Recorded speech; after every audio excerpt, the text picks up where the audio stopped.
Hey, Moxie family, we are so excited to do another episode of our Moxie podcast where I get the privilege to chat with an incredible business owner where they share how they got started and what their business is all about. I feel like I have already learned a lot from the episodes that we've done. And today we are speaking with Stephani Halderman from the Simple Growth Company. Stephani, I want to have you just share a little bit about yourself and your business, like what is the Simple Growth, and tell us a little more about it. Great. Yeah, I'm so excited to be here. So Simple Growth Co. started about 5 years ago, and I've been doing tech and website stuff for like on and off for my own businesses. I'm a serial entrepreneur. So always doing the tech for them, but finally turned this into an actual business that I do.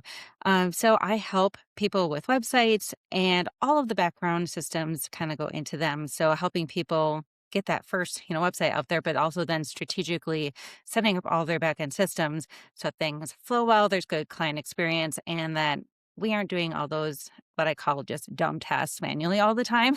I like to make it so things are working in the background and you can do like what you love. So that's like the brief. I love that. I feel like that's such an overlooked part of, you think about, I want to get my business going, I need to get my website up and running, but that extra piece that you're just talking about with, let's make the system actually work. So when someone comes to your website, it's not just a page visit, like you're setting up the other pieces as well. Yeah. Yeah. It's kind of like the holistic system, if you will. I think it's so easy as a new business. You're like, I just need a website, right? And then you have that, and then you're like, well, why isn't it converting? And you don't even realize that people sign up for their form and they aren't getting that email they're supposed to be getting, or all these things that should be happening aren't. And these are what come up as issues. And then all of a sudden later, I get a lot of people coming after a couple of years, and they're like, help me fix this huge tangled mess that I have in the background, because you're adding on things a little at a time. And so sometimes starting strategically at the start is great, but sometimes we just revamp a big mess, and that's okay. That's okay. I have to know if, like if you get like a necklace and you get it tangled, do you feel like so excited to unwork it, to work it back out? Yeah, it's so satisfying. Like So you're satisfying. sitting there with the little, like, I take the safety pin or whatever, and you're trying to pull it apart. But yes, like once you get it done, it's like, oh, and that's kind of like, yeah, it's like so satisfying when things are just the way they're supposed to be. Yes, I love that. So I want to go back to, I feel like so many entrepreneurs, like you sort of know, but entrepreneurs are not like a career day thing. Like nobody's like 5 and like, I want to be an entrepreneur. So talk us through like, what did you want to be when in your developmental years, and how can you see that thread sort of as you moved and kind of became this serial entrepreneur with your current business? Yeah. Well, it's actually funny, and I didn't even think about it until you said this, but when I was a kid, like I was like, for some reason, just wanted to make money. Like, and so there's this picture that I had drawn of me like pushing a lawnmower with a thought bubble of like dollar signs in it. And so I just forgot about that until you, you said that. So I guess it's always been on my head. What's funny is when I was like a lot younger, I wanted to be a paleontologist. Totally like not, and I know, I I think think we that's just all did. Didn't we all want to right. be that? Yeah, and I love like Indiana Jones and all that stuff. So Yes. it's like, it was just like getting into the old stuff. I still love history and all of that. Um, but I mean, I got into computer stuff really young. I was like about like 9 or so when we got like our first like really old computer, an antique beast, but I learned how to program BASIC on it, and just like was enamored about like how I could write these lines of codes, and like it did all these cool things. And so that kind of just grew. And like by the time I was in like middle school, I was programming even more. And then high school, got introduced to the internet, and kind of just all went from there. And so I don't know, I think in my brain, I was thinking like, how can I use this internet tool to like make money and like not have to work a regular job? And so I started like just taking hobbies, you turn them into businesses. And every single business that I ran, I would have the most fun, like setting up this website, making all these back end systems. I ran a soap business, making handmade soap I started in like 2000. So it was a very big internet, but I'm like, I'm going to make an e-business, so I made a website to sell my soaps online. And I didn't like there was, like, maybe 2 shopping carts you could use back then, like, they were, like, these pre-made systems, and I didn't like them. They were all had these restrictions of, like, I can't do XYZ, or you had to pay a lot to be able to use it, so I wrote my own shopping cart, and I had the best time. I was sitting there coding, I would, like days, nights, weekends, whatever. It was, like, the best fun I had, and I made this full shopping cart that I used for my business, and sure, I did the business, but that was the fun part. So it took me, like, I don't know, 20 something years before I realized, oh, my favorite part of this is the tech, which is my roots, you know? So it took me till that time. Yes, a very long time. And then I finally came around to like starting this business. But yeah, I did all kinds of things, but the tech was always my favorite. So I should have known. Hindsight.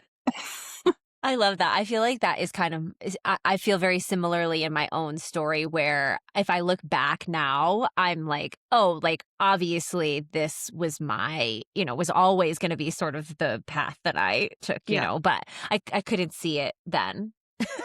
So I'll Yeah. just enjoy it now. Yes. Exactly.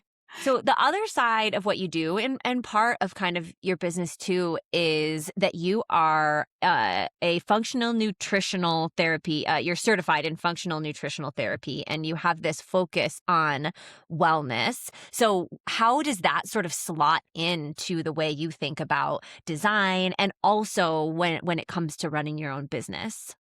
Yeah. So that was one of my serial entrepreneurial things is I got really into nutrition and I ran across that program and I thought, I'm going to do this and I'm going to do this for a living.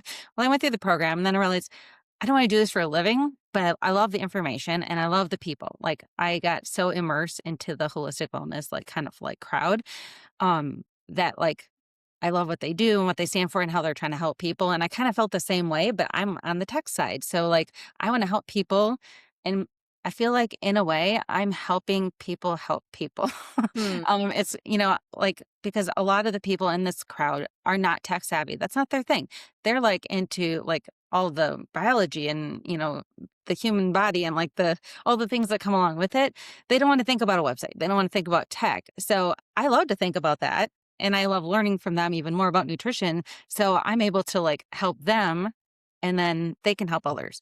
And so I feel like in the end, I'm still helping people in that way of like with health, but like just through my different part of it, essentially. Um, so it's been fun. I work with that crowd a lot just because I knew so many people and they're all like, wait, you know how to do this? Please help me kind of thing. Yeah. So it's kind of like an all encompassing thing. And like, I feel like my business in general, like it's a simple growth code. When I was trying to come up with a business name, I'm like a chill person. Like I'm like, I mean, I get a little weird sometimes and all that, but like and crazy. But overall, I'm a very calm like person, and like I like simplified things and like making things just like work seamlessly, I guess you might say. So like I tried to bring that in, and like I feel like the health and wellness stuff is kind of like this holistic feel as well, and it just kind of all blended together really well to create like something that can help people.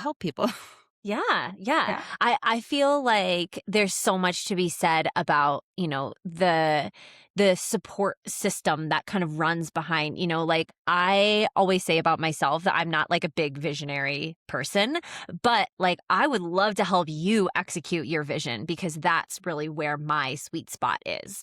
So, like you have this big dream about this whole thing and I can get you to from like I can help you do steps 1 through 5 to get you there, So I think that's such a great, and such an important, and I love that your customers really get that value like, "Oh my gosh, there's someone who likes this." Like Yeah. I always feel like that's like such a good light bulb moment. Yeah, yeah, I think it helps, like, to work with people who, like, get who you are, like, and there's people for all industries, like, who, like, I get you. Like, I understand what Yeah. you're going through, I can help. Yes. And, yeah, I totally relate with what you're saying about, like, helping, like, bring those dreams to life, and it's so exciting to be able to help someone do that because, we have the tools, they have the vision, we come together and just, like, make something amazing. Yes. I always feel like that is the best gift I can give to any person is like, did you know that thing that you hate doing? Someone likes that. Yeah. It's the best. And I have those things too that I don't love doing, and I'm so excited that someone loves to do them, Yes. you know? So let's talk about how, as you approach your clients and other businesses, how do you encourage folks like what's a good first step in how can I make my business just run better? Like how can I approach my business with a different lens? Yeah, so I think a lot of people are, stuck, where they're so single focused, and they're just like, "This is just how it is," and and they might be surrounded by everybody else doing it this way, and I like to always tell people, you take a step back sometimes and, look at everything, and whenever I'm talking with someone, I'm always listening for keys, of things that, they say it, and you can see that it's there's this this pain behind the scenes of I don't like this, or it's not or it's they feel resigned about it or whatever. And I always tell them anything that you're doing and you do the same thing all the time, it doesn't have to be that way. That means that's the key, the little light bulb moment of this could be better because or how can I make this better? And they may not know the answer to that. And, sometimes we have to dig into that. And sometimes they just need to look around a little bit and but I think just getting people's eyes open to the fact that just because they're doing something a certain way doesn't mean it has to be done that way. Mm, Um, or just because everybody else does it that way, that doesn't mean you have to do it that way. But I've always felt like that's been the hardest part about letting people know what I do is because they don't even know it's an option. To make things better, they just think, well, I'm just going to have to manually do this every single time, this stupid task of filling all this information into a spreadsheet or whatever it might be. And I'm like, no, did you know you can automate that? That's my favorite line. yes. Because, and suddenly their eyes go wide and they're like, really? This could be, I don't have to do this. And just seeing the options that are out there and being willing to look for that. Yeah. Having somebody who knows a good system, like a good way to automate things instead of having to find one by yourself is also such an incredible gift. I feel like, you could spend so much time if you aren't familiar with tools trying to find something that works, but Mhm. having somebody who can say, this works, just trust me, I'm going to set it up for you. It works is yeah, a massive gift. Yeah, and I think for anybody, in any situation in your business, it's always good to every once in a while bring someone else in for an outside look because we get so close-minded for what we're doing and we're just, tunnel focused, on what's going on and you don't see it, you don't see that your instructions aren't that clear, to someone on the outside looking in, they're like, I don't understand what my next move is, whatever that might be. It's just, I mean, that's why people like us are out there, and consultants, because we need those outside eyes just to quality check and see what's going on. And are we missing pieces? I don't know. It's good to have that vision outside of you. Yeah, absolutely. You might have talked about this already, but talk about if someone is like, okay, I just need to get a little more margin. What would you say, here is a very first step you can take for saving more time? Well, that's a big question because there's so many things. Obviously, it depends on the business. Yeah, right. Um, but I like to look at I like to have them just look at the simple things, just kind of look at what you do in a day. I'll tell someone you can make a list, you can make it mentally, whatever, just kind of think about the tasks you're doing all the time.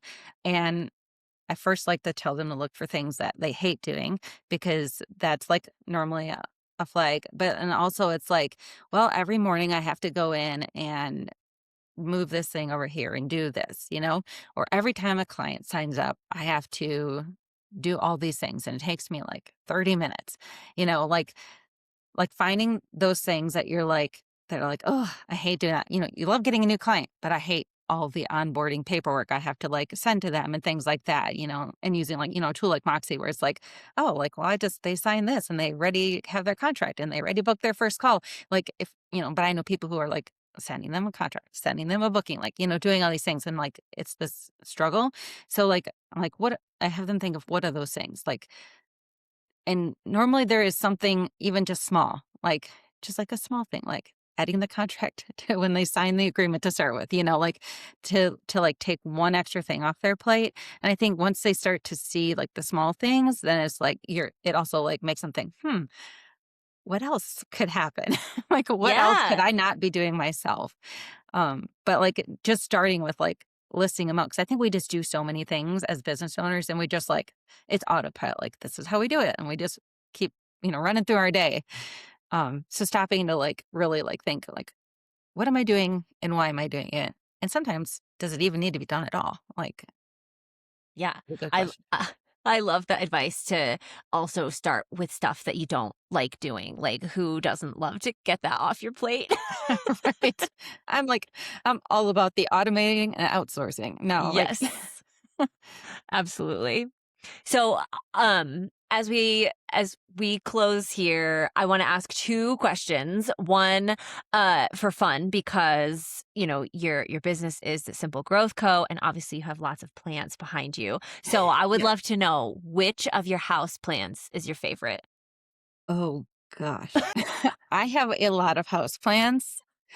Um, so that's a like I tend to like big plants, so like much to my husband's dismay, like I'll see one in the store, I'm like, look at that. I need he's like, where are you going to put that?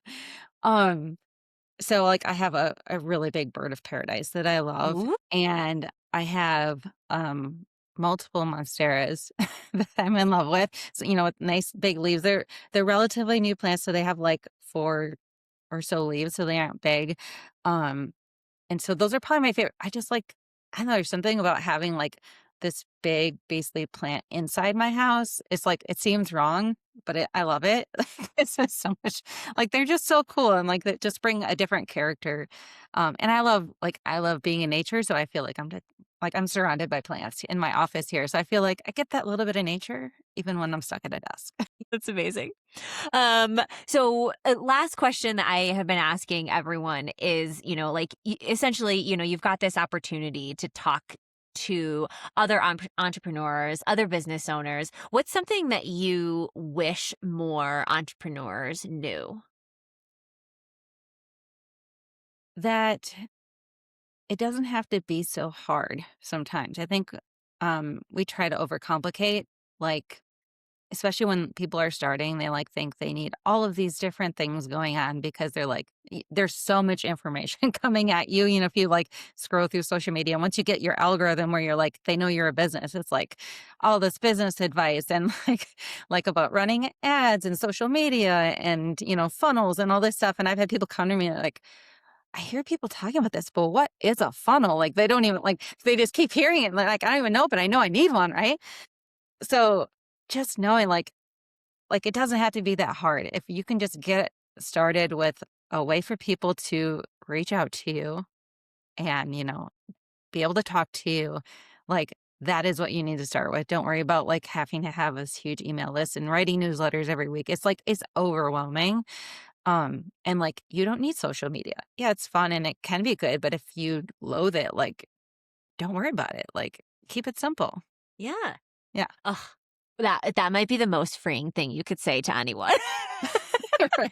You don't need it. Like if you hate it, you don't need it. Yeah, exactly. All of it. You don't like newsletters? Don't write them. Like, Yeah. I don't Yeah, I love it. Well, thank you so much. I so appreciate your time and sharing, some of the ways that you encourage and support other business owners as well, and the way that you continue to grow your own business as well. I super appreciate your being here and being willing to share with us. yeah, thanks. It was great to do this.